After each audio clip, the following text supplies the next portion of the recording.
As we move into what's shaping up to be one of the most pivotal weeks of the ACC season up to this point, things are finally starting to take some shape. Now, we've got a handful of real contenders that are separating from the pack. We've talked about Miami in the past few weeks, Georgia Tech, Virginia, and even Duke are all sitting in striking distance of the ACC championship game, but that path is getting tougher every week that we go through the season. Every team near the top this week is facing some kind of defining moment. And by this time next week, this race, I mean, it could look completely different from where we sit right now. So before we head into those massive weekend of matchups, let's take a look at how things stack up across the conference. Who's rising, who's holding steady, and who's fighting to stay in that contention. So we're going to start off with the risers. And these are teams that are trending in the right direction, starting to hit their stride just as the schedule really starts to get serious. And first up, we're going to talk Clemson. The Tigers, they've strung together some quality performances, and it's two dominant ones in a row, really. Cade Klubnik, he's starting to look like the guy that Clemson was expecting throughout this whole year. Over his last two games, I think he's at like 90% of his passes completed. He's thrown for over 500 yards and 6 touchdowns. And against BC last week, I mean, he hit his 2-star receivers for a pair of highlight reel touchdowns, and they showed that dangerous passing attack that we were expecting to see this whole year, and they can be dangerous when in a rhythm. Now, we're going to see how real that improvement is, because this week we're going to have a rematch with SMU from the ACC championship game last year, and we'll find out where this team actually stands. Next, Pitt. Don't look now, but I think Pat Narduzzi might have found his QB of the future. So true freshman Mason Henschel, he gave this team new life since he came in that Louisville game. He's been 30 of 41 for 323 yards, 4 TDs against Boston College. Then he followed it up this week with a pretty gritty win at Florida State. And suddenly you look at the standings and Pitt's 4-2 and they're riding momentum. The defense is tough like we expected, and it feels like the kind of turnaround we've seen from ACC teams in the past. Now, Wake Forest does deserve some love too. They went out west. They hammered Oregon State 39-14.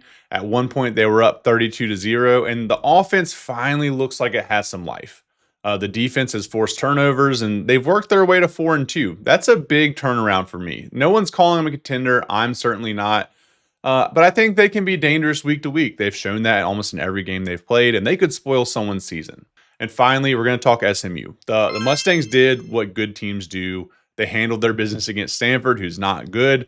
They never really let them breathe. And now SMU sitting at 4-2 overall, but those 2 losses are in out of conference play. They're 2-0 in the ACC. The offense is finding that rhythm. They're averaging 34 a game over the last month. And this week's trip to Clemson just has a little bit of extra juice. Like I said, a rematch of last year's ACC championship game.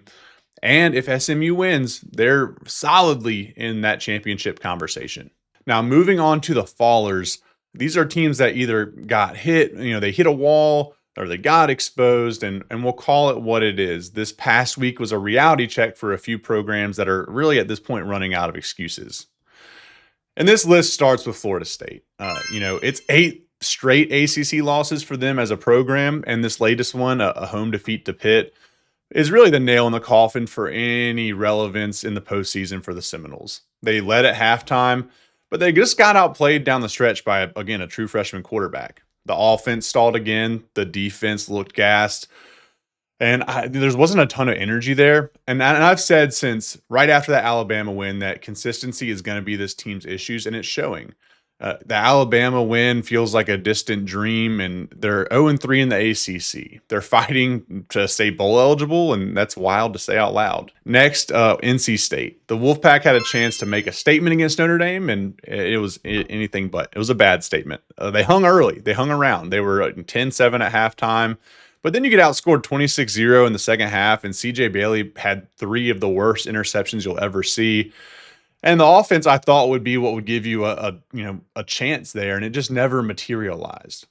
So you start to wonder about the team's future, the program's future, and it's danger time because the next few weeks are going to be really tough. And then we're going to talk Boston College, and man, things are getting bleak. They were down 34-10 at halftime against Clemson, and honestly, it could have been way worse than that. It's 4 straight ACC losses. They feel like they've checked out mentally. And Bill O'Brien's tenure is starting to spiral for me and fast. This is not the same team that went to Michigan State and put up a really, really valiant effort. You look at the program, the facilities, the recruiting, the on-field products, they're all just trending in the wrong direction. And the scary part is I'm not sure where the next win's even going to come from for them. And finally, we have Virginia Tech. Now, the Hokies, they fought hard, but Georgia Tech just outclassed them. They ran for 270 yards, completely controlled the game. The team's played hard since Philip Montgomery took over, but the talent, it doesn't fix a talent gap issue.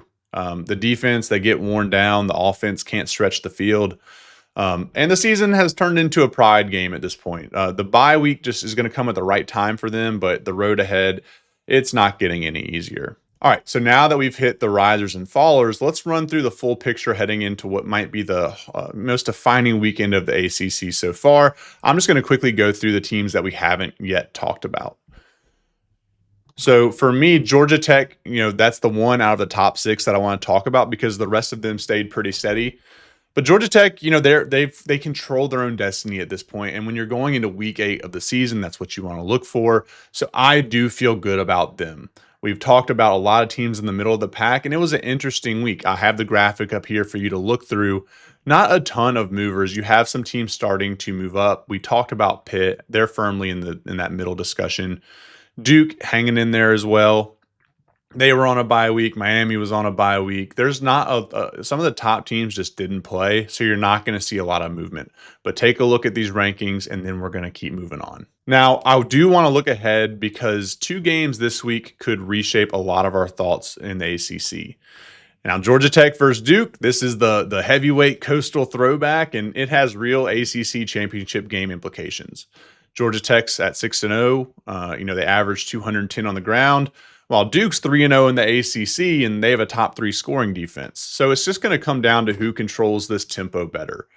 Duke's defense versus Georgia Tech's run game, and whoever wins that is probably booking their ticket to Charlotte, in my opinion.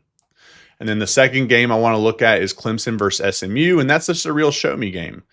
You got the rematch of last year's ACC title game, and it's going to come down to, can Cade Klubnik stay as laser sharp as he's been? But again, SMU's defense has been forcing turnovers left and right. And it's just going to be a tug of war. Clemson wants validation. SMU wants the respect and to show that those out-of-conference losses were, just kind of what they are. And it's going to tell us, who's going to keep their chance, who's going to hold serve and still have that chance at an ACC championship game. If SMU wins, they're right there. They're undefeated in conference play. If Clemson wins, then, they still have a shot. Just they need a couple teams to pick up a L around them. So 2 hugely pivotal games. But that's going to do it for today's power ranking video. Let me know what your thoughts are. Who am I overranking? Am I underranking anyone? What do you think about the ACC championship race as we get closer to the end of the season? Make sure you subscribe to the channel. We put out one of these every week and have done so throughout the season, and we're ramping up our college basketball content as well. But I appreciate everyone being here, and I hope to see you on the next one.